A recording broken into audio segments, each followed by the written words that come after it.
Call of Duty MW3's campaign came out a week earlier than the game itself, and it's a hot mess. It's easily the worst Call of Duty campaign I've ever played. Instead of just saying it's bad like most of the reviews, I'll try to better contextualize and dive deeper into why it's so bad, and essentially it takes the Call of Duty storyline 5 steps backwards. And obviously I'll do it without any spoilers. So first of all, it's a very short campaign even in terms of Call of Duty. The typical campaign would take an average of 4 to 6 hours on the regular difficulty. This campaign barely takes 3 hours on regular difficulty, and a lot of it is because of terrible UX, where a lot of the times the objectives are not clear, and also because checkpoints are missing in very large chunks of the game, so if you die in a mission you would have to start it from the beginning. But both of these are technical criticisms for the campaign, and I don't want to spend too much time on them.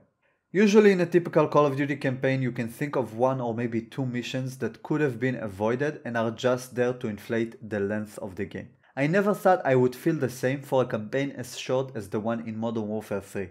You could probably cut close to half of the campaign length without losing any of the narrative cohesiveness. One of the newest additions to the game is the open combat missions, where you're on your own and you can engage stealthily or go guns blazing with the mission.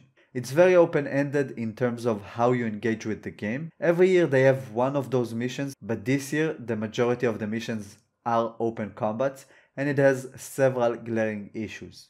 First of all, they feel more like DMZ missions or something out of Warzone rather than a full-fledged campaign mission. I don't like the fact that even in missions where you supposedly go geared up into the mission, you have to scavenge for plate carriers, plates, an ascender and other equipment that would make the mission easier. Lore-wise, it seems rather stupid that you would scavenge for equipment you could have started a mission with, but it seems like Sledgehammer Games are taking a different design philosophy where you jump into a level as a bare-bones soldiers and upgrade your kit if you explore enough of the level, just like you would in Warzone. There's nothing inherently bad with this design, and I remember Black Ops 2 implementing a far less aggressive version of it in the campaign. The problem is that it doesn't feel like a Call of Duty campaign. At best, it feels like a DMZ mission, which in my opinion is only a tool good enough to carry Easter eggs or very small plot points.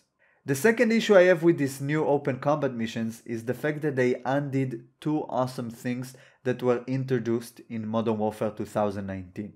First of all, it seems like they were going for a Call of Duty universe where you can get bits and pieces of the lore if you play the Warzone mode. While the campaign was the main driver of the story, you would have a few Easter eggs and cutscenes to complete the full picture through Warzone. This campaign, however, shows that Warzone is the main narrative driver, and if you hadn't played Modern Warfare 2 raids or followed the Warzone Easter eggs, you would miss a lot of key story points. It seems like it's inverted now, and Warzone is the main story, and the campaign feels like a compilation of a story you would find through several seasons of Warzone, which is why I think calling this game a Modern Warfare 2.5 or a DLC is very spot on. The second thing that was undone by this campaign is the feeling of realism and groundedness that were brought to us by missions like Clean House in Modern Warfare 2019, and the fact that the campaign character was a bit easier to kill compared to old Call of Duty games. Modern Warfare 2019 really pulled Call of Duty out of the stigma of being that one-man army game where you run all over the map alone and drop hordes of armies on your own. Having the open combat missions where for most of them you are alone taking on several enemy companies felt like we were moving back to the over-the-top action movies feel that the old Call of Duty games had. For some reason they kept this squishy campaign character that dies after a few shots, and it feels like it's there to artificially prolong the game because it's very incongruent with this type of mission design where you're on your own against many enemies. These open combat missions feels more like Far Cry 3 to me than any other Call of Duty game I've ever played, and it seems like it's there to prep you for Warzone. The open combat missions give the illusion of non-linearity, but the story is just as linear as it was previously, but without any of the benefits of a linear campaign. The objectives are unclear, it's very easy to get lost in the clutter if you don't listen to the dialogue and miss what you're supposed to do. The missions are tedious just to artificially inflate the length of the campaign, because for half of it you spend time looking for gear that your soldier should have brought from the base before he was heading to this mission. The story itself is somewhat decent and could be intriguing, but it's so poorly carried out by the open combat missions and the fact that a lot of the high points and low points of the game are completely unearned and come out of nowhere, but not in a good way where it's a surprising plot twist. It's just poorly timed and poorly carried out. I was a bit cynical to Modern Warfare 3 being a DLC rather than a game, but playing the story mode had fully convinced me that they either converted some raids or DLC missions destined for Modern Warfare 3, or just leaned on the open combat missions too much to save development time and resources so they won't need to create unique animations and sequences that you would see in a typical Call of Duty mission.